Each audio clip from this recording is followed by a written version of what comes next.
there's a real clarity to what we do. Every decision we make is based on, what's best for that guest experience. And I know it kind of sounds cliched and all that sort of stuff, but it's actually really easy to make decisions based on that.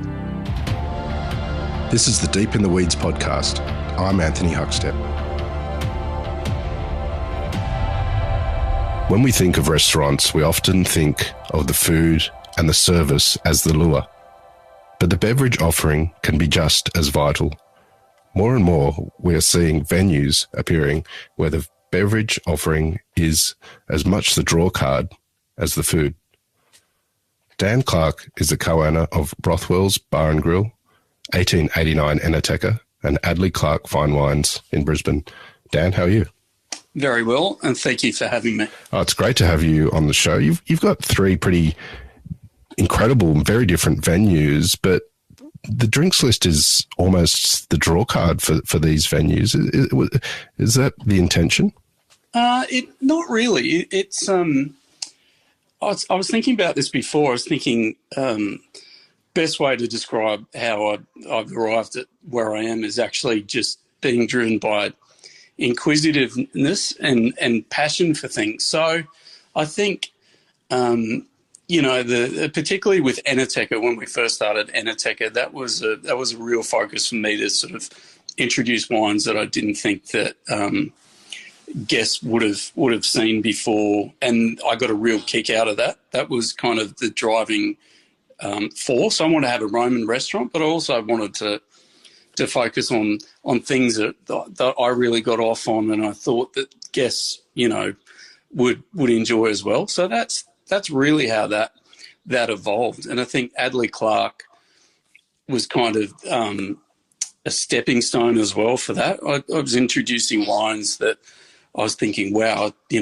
this could go one of two ways. It could go everyone wants it, or no one wants it, and no one really understands it. And so it's been a really interesting evolution. And then the third part of the story is Rothwell's, which is it's actually full circle for me. It's an opportunity for me to go all the way back to when I started 25 years ago, what was important to me then. And it's still, it's still current, and it's still important as well. So, it was never really my intention to push, the wine side of things as far as it went. But in saying that, I'm really proud of, the three companies and what they've been able to, deliver. So there you go. The answer is no, but I'm really glad that it's worked out that way. Well, you mentioned 25 years ago and sort of for the full circle and returning to that. What were your thoughts then? And do you want to take us back there and tell us about that? Yeah, absolutely. So I was really fortunate to be offered a job in a wine shop in Mayfair in London that my brother-in-law was running when we moved there just after I finished school, which would have been 1993. So, and I knew absolutely nothing about wine. I knew nothing. I was 18, involved in what most 18-year-olds was going out drinking beer and being silly and all that sort of stuff. And this company that my brother-in-law worked for were called Threshers, and I think they had hundreds of stores around the UK, but they had a really, really good training program. And that, I think I'd been working there casually for maybe a couple of months, and the opportunity came up to go to one of these wet set courses. And that was basically the thing that set me off on my journey, which was, looking back on it now, I was thinking I knew absolutely nothing about wine. And then the wet set courses were basically about European wine.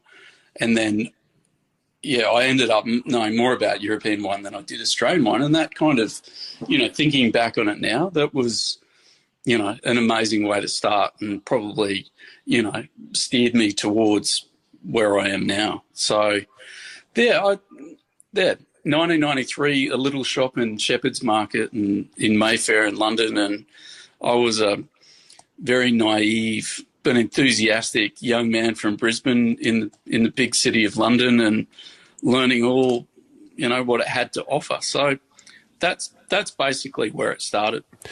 You mentioned about what was important to you back then is important to you now. Tell us about this theory.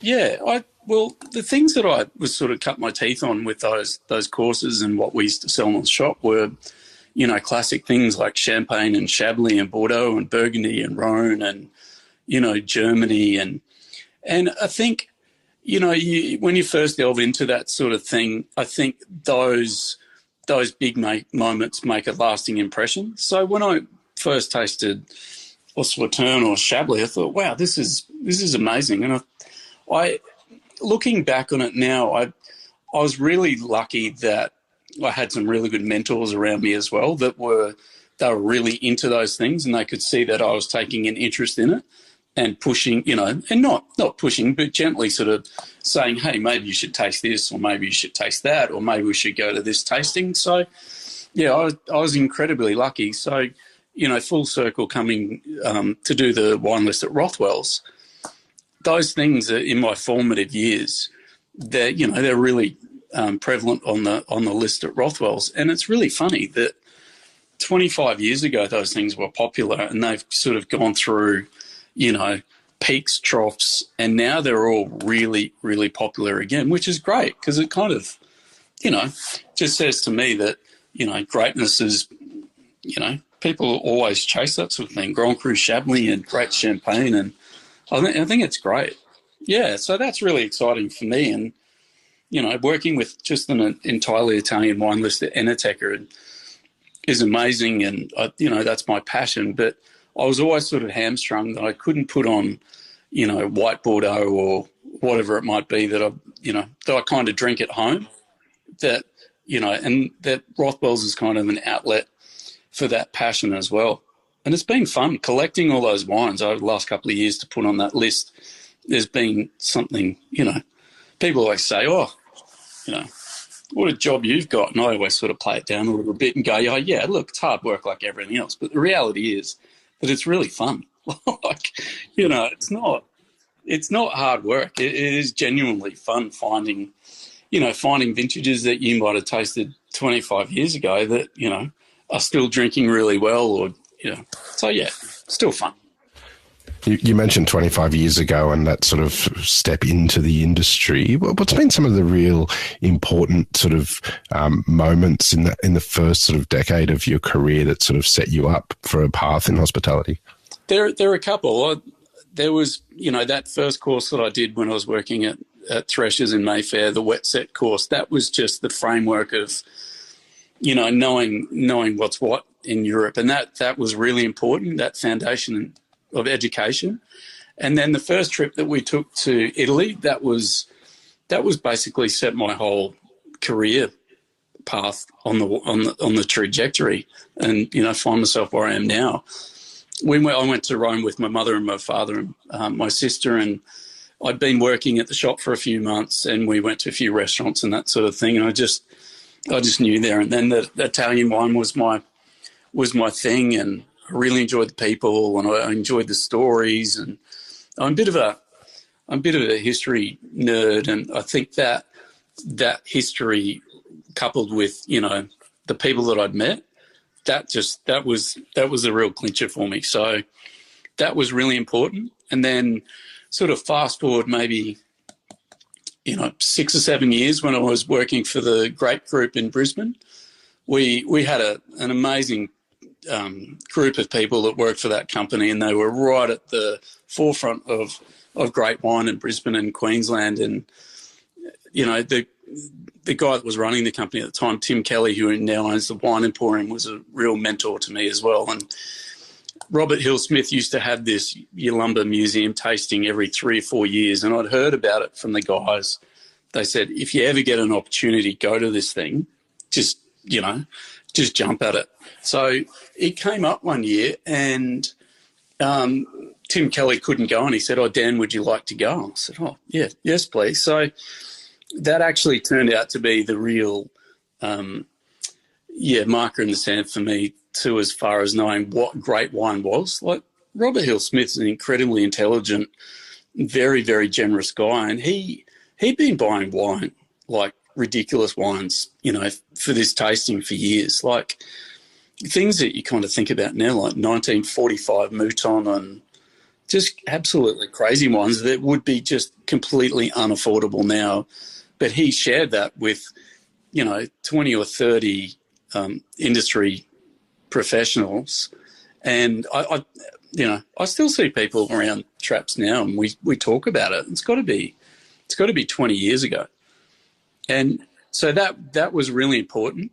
I got to know what real great wine was, and then you can judge everything else based on that. So, yeah, I think I've still got my notes somewhere. I'll try and dig them out one day. But the wines in there now, if you try to buy those wines that he had, like there was a 5 vintage vertical of Chateau Yquem going back to 1893, and just absolutely astronomical things.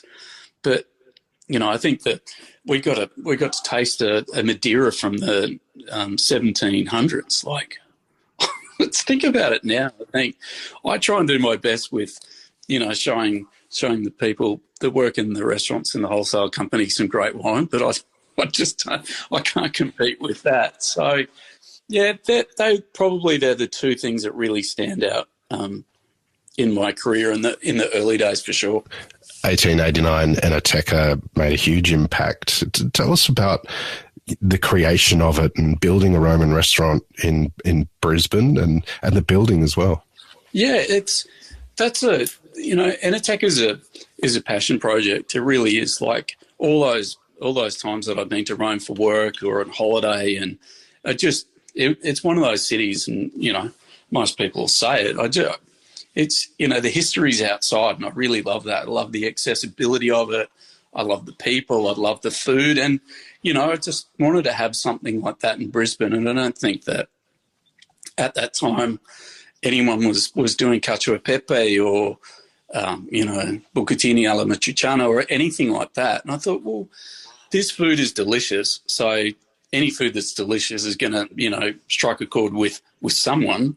I just hope that it's enough people to make it work. So that's how that came to be.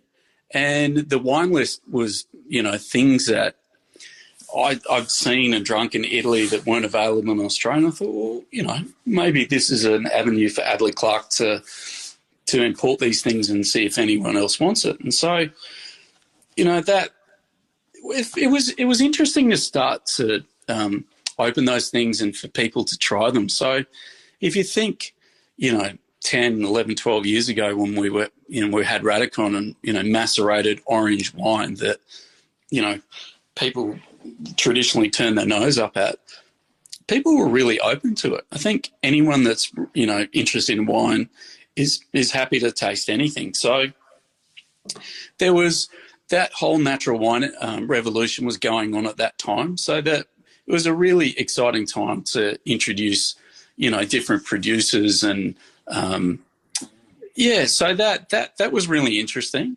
And the cacio e pepe and that sort of thing, that I look back on it now and I think it, I'm not going to pat myself on the back, but I'm thinking like that long ago, as silly as it sounds now, cacio e pepe and a glass of Radicon Ribolla Gialla was pretty cool. And I think, Miffy Rigby came up one day and sat at the bar and that's what she had. And she said, this is amazing. I don't think anyone else is doing this. And I thought, well, you know what? That's a really, that was a nice moment for us and really humbling, and to just sort of confirm that we were doing something that we were passionate about and that other people really got into. So to go back one step, the building itself, it was built in 1889, and I'd always known that area of Woolloongabba from when I was a kid because it's across the road from the Gabba, the cricket ground. So it's a really interesting street that had never been developed because there was no real commercial value for developers to develop that. So most of the buildings in that area are heritage listed. So we were really lucky that we were putting something, with a bit of history in a heritage building that just, was really seamless. Like, you didn't have to work in character to a characterful environment, which was kind of looking back on it now, which was, which is perfect. So, yeah, that's how that whole thing evolved. And, we're still on that path as well. Like, just really good Roman food with terrific Italian wines. And, yeah, it's still really exciting now. Like, it'll be 14 years on September the 11th this year. So, yeah. And it's interesting to see what the evolution of things too over those 14 years. Like, we've pretty much stayed the same but try to remain relevant as well.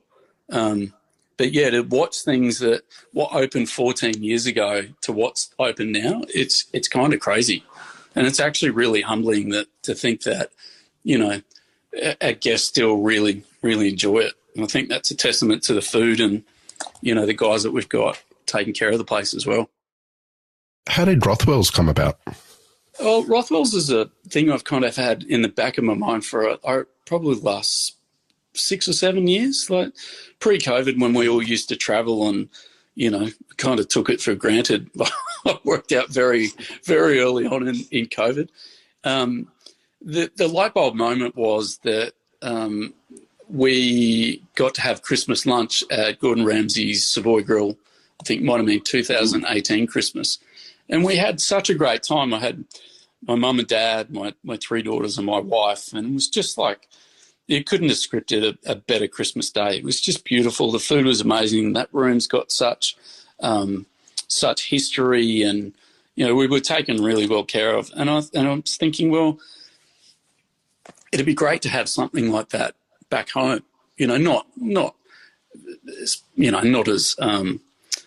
upmarket or anything like that. A little bit more accessible and a little bit more egalitarian. But I thought that just the beef Wellington, I thought it's such a great dish, but it's such a hard dish to nail that I'll have to find someone that is has those sort of skills and interest. And funny enough, Ben Russell, I've known Ben Russell for quite a long time, like, through ARIA in Brisbane, and we always got on really, really well. And I said to him, must have been, the start of last year, there's a great space in Edward Street that's for lease. I think this could be a great restaurant. It's a great position. It's a beautiful old building. Here's what I like. And even before I said beef Wellington, Ben said, I reckon we should do beef Wellington. And I went, there you go. All right, we're doing that. So that was like a lightning bolt moment. And between the two of us, a lot of the restaurants in that sort of ilk, we both really enjoyed. So when we were doing the menu, it was all based around classics and things that really inspired us, a bit like the wine list, that things that when we first started that were really important to us. Like, for instance, the Nishwa salad on the menu. Ben was making that 20 years ago when he was working on boats in the Mediterranean. So it's got a bit of inspiration from different parts of our careers on that menu. And I think people, have really warmed to it, because it's genuine. It's not something that's contrived or, it's not this, I think we can make lots of money doing this. It's genuinely something that we both are passionate about and love doing. So, yeah. And the other thing that, funny enough, tie it all back together is that Luca Bricky, who runs Rothwell's, he worked for me for a long time at Enoteca. And he, being Italian, he loves taking care of people. And I know that sounds kind of schmummy, but that's intrinsic to their culture, is to take care of people. So we've got this kind of great, team between the three of us. One's really into the food, one's really into the wine, and one's really into the guests. So kind of that's why that works. So yeah, that's been really exciting, and that's not been without its challenges either. Like we opened just after a lockdown and pre-floods and all that sort of stuff. So it's, as I said, it's not been without its challenges, but not the challenges aren't the patronage or the feedback from the guests, which is ultimately what it's about. You've been a big part of Brisbane's food evolution over the last couple of decades. How have you seen it grow? It's been amazing. It's been amazing. I have a bit to do with Philip Johnson from Echo. We actually, funny enough, we go to the gym together. So we can't get away from restaurants anytime we ever talk. But he was a real inspiration for me as well, and it's actually really great to know him on a personal level, and anything that I have no idea about something or want his feedback or whatever it might be. I really look up to Philip. I think he's a terrific guy. He's a great chef, and he was the guy that really highlighted that you can have a really great restaurant in Brisbane. So, Echo won Gourmet Traveller Restaurant of the Year. I think it might have been like late 90s or mid 90s. Like, it's a long time ago, and that for Brisbane was a really big deal because where he was too at the end of Adelaide Street was basically no man's land. So he was in no man's land. He was Australia's best restaurant, and he was the most humble, down to earth guy. I thought that's, you want to base yourself on anyone or anything, Philip was the guy. So, and then I think, Brisbane was always centred around the river. So you had a lot of institutions like Il Centro and Cha Cha Cha and those big seat restaurants. So, Andy Georges from Il Centro was another guy that I had a bit to do with as well. And I always really looked up to him as well because he just had the most loyal following. Every guest loved Andy, and Andy made everyone feel really special and really welcome. And, so that maybe subconsciously that was, that part of the service side that, we really aspired to came from Andy as well. So there was that. And then after that, Enoteca won Australia's Best Wine List. Was the first time that, a Brisbane restaurant had ever won that award, which was amazing.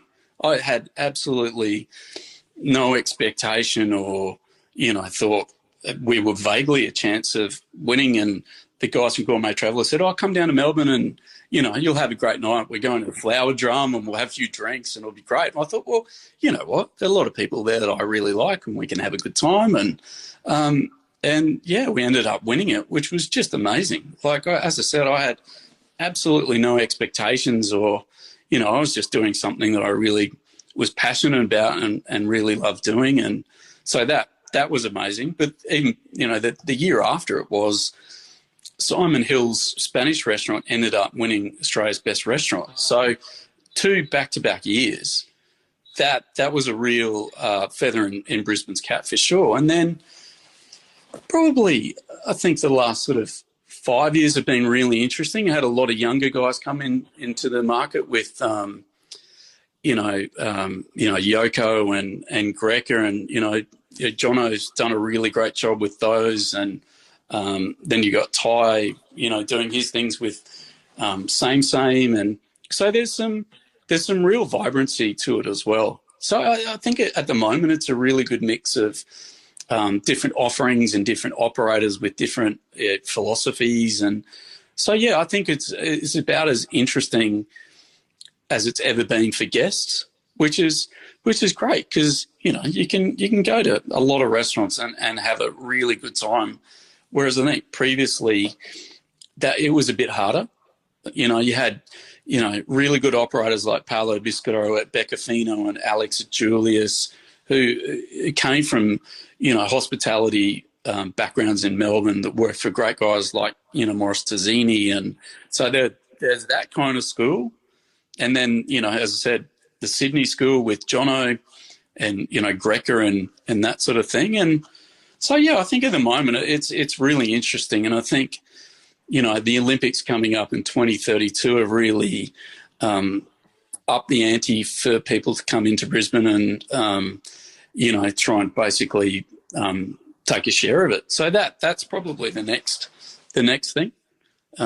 And we're seeing that at the moment with, Eagle Street Pier being demolished and redone with lots of restaurants. And then we've got the casino precinct opening in the next year or whatever it may be. So, yeah, it's a really interesting time for Brisbane diners. And as I said, I think everyone's really up their game to make sure that, you know, if diners dine in their restaurants, that they have a good time. Yeah. Brisbane's climate is vastly different to that of other centres like Melbourne or Sydney. Does that speak to the sort of beverage and food offering in regards to restaurants? Is the climate something that affects what you do? Yeah. Oh, definitely. Absolutely. I think it's really funny that, you know, everyone in Brisbane's just used to being hot and sweaty. You know, the humidity over the last, because it's been raining so much, it's been ridiculous. Summer was really sticky. And, you know, I've lived here most of my life, and I said to my wife, this is almost unbearable. It's like living in the tropics. You know, we're in the subtropics. We don't expect that. But, yeah, I think a lot of the food offerings and definitely the beverage offerings have been a lot more thoughtful. Definitely, you know, to cater to that being light, bright, you know, not as heavy. Yeah, that's definitely a consideration that people are really, you know, tying into. And I think, you know, on the flip side of that, people in Brisbane love to get dressed up in warm clothes for whatever it might be those 3 months of the year. So, you know, the more cozy sort of venues where you can pretend that you're in, you know, London or New York or Melbourne or whatever is kind of it's a novelty for Brisbane as well. So it's kind of funny. You watch that, you know, spring, summer menus, you know, everything's light and bright. And then as soon as the weather changes just slightly, everyone comes out, you know, expecting, you know, ossobuco and, you know, all these really rich and decadent and heavy, you know, hearty sort of things. So, yeah, but obviously, you know, the majority of the year it's hot. So that's how you want to eat light, bright and fresh. So, you know, that's why seafood's so popular in Queensland as well. Like, you know, on our doorstep, we've got some of the most amazing seafood in Australia. So, you know, that's really prevalent on those spring and summer menus for sure. The last 2 years have had their challenges for everyone on the planet and those in the hospitality sector. But how have you come out of that? Do you approach what you do a bit differently as a result of what's happened? Oh, definitely. Yeah, I think, you know, that just the constant being on guard of things can change at the drop of a hat has been, it's a good skill to have, but I think, you know, that's really personally really worn me down. Like you constantly have to think, okay, that's happening. How do we deal with that? How do we make that situation work for us and for our guests? So that's been really difficult. I'm not going to lie. Like not so much on the financial stabilities of the businesses. It's just the constant rethinking and reworking of things that you previously did, you know, that worked and were comfortable. So, you know, for instance, when the first lockdown happened, you know, we had a meeting at Enoteca and said, okay, what are the options? Okay, we'll do takeaway. Okay, how does that work? It's pick up only because we don't want, you know, delivery drivers handling our food, and we want to keep the integrity and the quality of our food. So, okay, how are we going to do that? So we had to find an app to put the menu on, and then we had to go out to people on our direct email saying, here's what we're doing, and our socials were really important. So it's a lot of work. Like it's you know, that's the thing that I think, thinking about it now, just the sheer volume of work was really heavy, like incredibly heavy. So any time that you got a break from not having to make a quick decision, it was a godsend. Like, so yeah, it as I said, financially no drama because guests were amazing. Like if you know, as soon as they could come back into the restaurants, they came back in really hard, and they were super appreciative of being taken care of and just being there. So that was really good. But as I was saying, just from a business owner's point of view, yeah, it was very difficult. You've got a couple of pretty incredible venues in Brisbane. Do you have any plans in the next couple of years? Yeah, I think I'd like to do one more. I'm 47 this year, so I think I've got one more in me. So, I definitely like to do something, down on the river with the new development with Dexus. I think it's a great part of Brisbane. There's multiple opportunities to do something down there. So it'll be, I don't know what it is yet, but I'm sure I'll, something that I'm passionate about will pop up in my head, and I'll go all guns blazing into it like I've done everything else without actually, and I think, that served me really well being, passionate about things. I think you're passionate about, you're driven, and you've got a real clarity on what you actually want to deliver. And I think that was actually, looking back on it now, the Rothwell's thing was not easy, but just having clarity on, what it was and what I wanted it to do and how people could use it was actually a lot easier than the Enoteca, to be honest. Yeah. So, yeah, I'd like to do one more, and I think I've got 3 daughters, so, maybe when they're a bit older, there's one each of them, they can choose which one they want to work in if that's what they want to do. And so, definitely one more. And I think, the wine side of things for me too is kind of an unfulfilled dream that I've always had. I just always really wanted to have one great wine shop, like spending a lot of time in London, like Berry Brothers and Rudd and those sort of stores always were really an inspiration to me. So maybe, that's something else down the track as well. But I'm always inspired by other people. And I think, not being able to travel for the last, I haven't had a real holiday for 3 years. So that, being inspired by places and meeting people and that sort of thing, I think, next time I go on holidays, which is at the end of June, which I'm the most excited I've ever been to actually go on holiday, that maybe that'll sort of set things alight for me. So, I can't wait. Well, you got hooked on the industry a couple of decades ago now, and you've had the most incredible impact on Brisbane. What do you love about what you do? The satisfaction of people just coming to me and saying that wine was amazing, or we went to Rothwell's and we had the beef Wellington, or just that really great feedback is really humbling.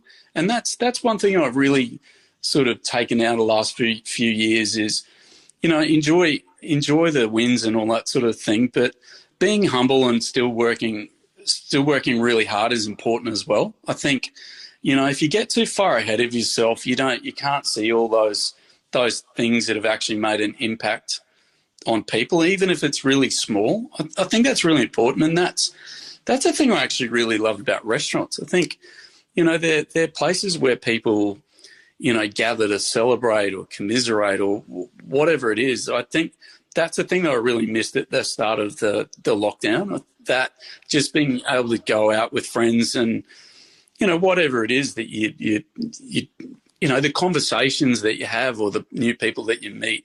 I think, that's why restaurants are so important to the fabric of cities. And that's, honestly, that's my greatest satisfaction is, if I'm in a social setting or whatever it might be and someone says, "Oh, what do you do?" And so I own restaurants and work with wine. And they go, "Wow." And then you say, and they say, "Oh, what restaurants?" And so I've got Enoteca and Rothwell's. And it's like they look at you and you've created fire or something. And I think you're the most amazing person. So I've discovered fire. That I get a kick out of that. And as I said, it's really humbling and, you don't always get things right. But my thing is that I'm always learning, I'm inquisitive, and I always try and get better at what I do, whether that's a product or my mentality or whatever it might be. I think, our guys as I said, there's a real clarity to what we do. Every decision we make is based on, what's best for that guest experience. And I know it kind of sounds cliched and all that sort of stuff, but it's actually really easy to make decisions based on that. Like it's really simple, but they're the sort of things that I've learnt from Phil Johnson and Andy at Echo and those sort of guys. So yeah, that's just being recognised as having a great restaurant that's given someone a really good memory. That's awesome. I think that's the best thing about it. Well, Dan, it's been an absolute pleasure to have you on Deep in the Weeds today to hear just a bit of your story. Please keep in touch and we'll have to catch up again soon. I really appreciate you having me, and thanks for listening to me rabble on, because I can really rabble on sometimes. But that's great. Thanks very much. Cheers. This is the Deep in the Weeds podcast. I'm Anthony Huckstep. Stay tuned as we take a deep dive into the lives of the incredible people who ply their trade in the food and hospitality sector. Special thanks to executive producer Rob Locke for making this all happen. Follow us on Instagram at Deep in the Weeds Podcast, or email us at podcast@deepintheweeds.com.au. Stay safe and be well.